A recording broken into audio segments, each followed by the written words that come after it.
सुना हुकूमत किसको कहते हैं? हजरत उमर गुजर रहे हैं, फजर की नमाज के बाद 2 गलियां रह गई हैं, आज पूरा नहीं हो सका आपका दौरा। एक छप्पर है छोटा सा, बूढ़ी अम्मा बैठी है, उमर फारूक गुजरने लगे, बूढ़ी को परेशान देखा, अम्मा जी इजाजत हो तो अंदर आ जाऊं। बूढ़ी कहने लगी चल दौड़ जा, अपना काम कर, क्यों इजाजत दूं? तेरी मेहरबानी अम्मा, आने दो। क्या दौड़ जा? तेरी मेहरबानी अम्मा, गुजारिश है, चलो आ जाओ। अंदर आ गए उमर फारूक।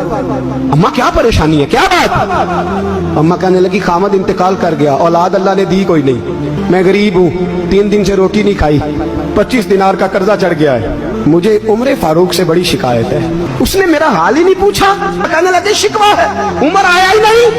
तो उमर कहने लगे अम्मा उमर को क्या पता कि तू इस हाल में है? कहती है नहीं पता उमर को, तो उमर से कहो छोड़ दे हुकूमत, उसके हवाले करे जो खबर रख सकता है। हजरत सैयदना नाफे फरमाते हैं जिसके सामने किसरा और रूम के बादशाह कांपा करते थे, मैंने उस उमर को बूढ़ी अम्मा के सामने कांपते हुए देखा।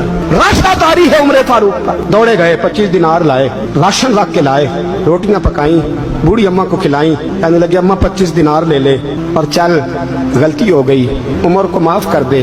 अम्मा बोली, बोल के कहने लगी मैं नहीं माफ करती, एक दफा कब्र में जा लेने दे, मेरे रसूल आएंगे तो मैं उमर की शिकायत करूं। अमीरुल मोमिनीन होके उमर फारूक अम्मा के कदमों में बैठ गए, कहने लगे अम्मा उमर कमजोर है, हुजूर का सामना नहीं कर सकता, तेरी मेहरबानी नबी पाक के सामने शिकायत ना करना। अम्मा कहने लगी चल मैं तेरी खातर माफ कर देती।